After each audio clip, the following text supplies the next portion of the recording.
आपको बता दें कि राजस्थान सरकार ने 3 साल में बेहतरीन काम किए हैं, लेकिन उसमें भी सबसे उम्दा चिकित्सा विभाग का प्रदर्शन रहा।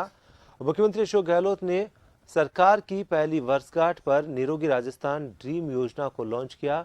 इसके बाद कोरोना में सबसे बेहतरीन प्रबंधन और अन्य राज्यों के लिए मिसाल बना और फिर टीकाकरण में भी देश के अग्रणी राज्यों में शामिल हुआ। 3 साल में सरकार की चिकित्सा विभाग की उपलब्धियों पर मंत्री प्रसादी लाल मीणा से बात की संवाददाता सुदर्शन शेखावत ने। सरकार के 3 साल बेमिसाल रहे। सरकार ने अच्छा कार्य किया, लेकिन अगर सबसे बेहतरीन काम हुआ तो चिकित्सा विभाग ने, क्योंकि सरकार की पहली वर्षगांठ पर निरोगी राजस्थान को मुख्यमंत्री अशोक गहलोत सरकार ने वहां पर लॉन्च किया था। लेकिन उसके बाद कोरोना आया, जिसमें राजस्थान ने बेहतरीन कंट्रोल किया।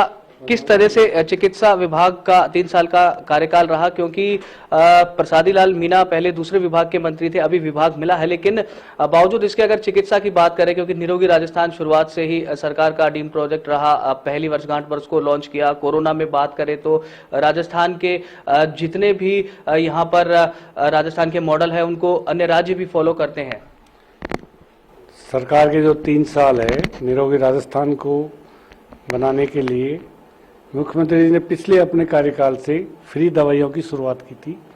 बीच में सरकार जाने के कारण वो काम बीच में रुक गया था और फिर वापस सरकार आने के बाद फ्री दवाई फ्री जांच की शुरुआत करके और उसमें दवाइयों की संख्या भी 700 के करीब करके गंभीर बीमारियों को भी, श्वास है, किडनी है, गुर्दा है, इनको भी उसमें मुख्यमंत्री चिरंजीवी योजना में शामिल करके एक बहुत बड़ा काम मुख्यमंत्री चिरंजीवी स्वास्थ्य बीमा योजना का किया। इसी बजट में घोषणा की थी। 6 लाख से भी अधिक परिवार इसका अब तक लाभ ले चुके और सारे राजस्थान के परिवारों का इसमें 100 मोटो टैक्स देने वालों, इनकम टैक्स वालों को छोड़ के सबका स्वतः ही सरकार ने बीमा का पैसा जमा कराया है और सबको निरोगी बनाने के लिए ये कदम निश्चित रूप से कारगर साबित हुआ है। कैंसर वैन भी आपने जो अभी उसको दिखाया, तो आपने कहा आप बजट में प्रावधान करेंगे हर जिले में हो। राजस्थान ऐसा प्रदेश है जहां पर इस तरीके से किया। बीच में कोरोना भी आया, उसको भी राजस्थान ने दूसरे जो राज्यों के मरीज थे उनको भी ट्रीट किया, यहाँ पर मुफ्त किया। कई बार सवाल उठे कि यहाँ वालों को नहीं मिल रहा है।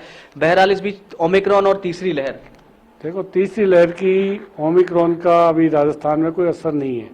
एक फैमिली साउथ अफ्रीका से आई, उसके टच में जो परिवार आए वही ओमिक्रॉन के पेशेंट पाए गए हैं और करीब करीब 2-3 के अलावा 3-4 के अलावा सारे होके उनको नेगेटिव होके उनको डिस्चार्ज करके घर भेज दिया है। अब कोई ज़्यादा केस राजस्थान में नहीं है और निश्चित रूप से राहत की बात है। तीसरी लहर की जितनी हवा उड़ाया जा रहा था, जितनी बातें की जा रही थी, आज हमारे पास पूरे संसाधन है। RT-PCR के हमने टेस्ट बढ़ा दिए, हमने निश्चित रूप से वैक्सीनेशन को और आगे बढ़ा दिया। जिन्होंने 2 डोज लगवा लिया, वैक्सीन लगवा लिया, निश्चित रूप से उनके कोई भी लहर आए वो लोग सुरक्षित रह पाएंगे। तीसरी जो बूस्टर डोज की है वो भी हम जिनके 2 डोज लग गई उनको भी प्रधानमंत्री जी को माननीय मुख्यमंत्री महोदय ने पत्र लिखा है। बहुत जल्दी बूस्टर डोज का भी लोगों को लगे, इसके प्रयास में सरकार पूरे प्रयास करे। तो सरकार के 3 साल चिकित्सा मंत्री प्रसादी लाल मीणा और विभाग भले ही नया हो, लेकिन स्टडी इन्होंने इसकी काफी डीप की यहाँ पर लगता है, क्योंकि जिस तरीके से इन्होंने सवालों के जवाब दिए और साफ तौर पर कहना है कि बूस्टर डोज यहाँ पर जरूरी हो जाती है। तमाम जो इस समय चर्चा की बात है और विषय जो बना हुआ है कि बूस्टर डोज को लेकर, तो मुख्यमंत्री ने भी इसको लेकर पत्र लिखा है और अब गेंद जो है वो केंद्र सरकार के पाले में है। गिरधर चौधरी के साथ सुदर्शन शेखावत।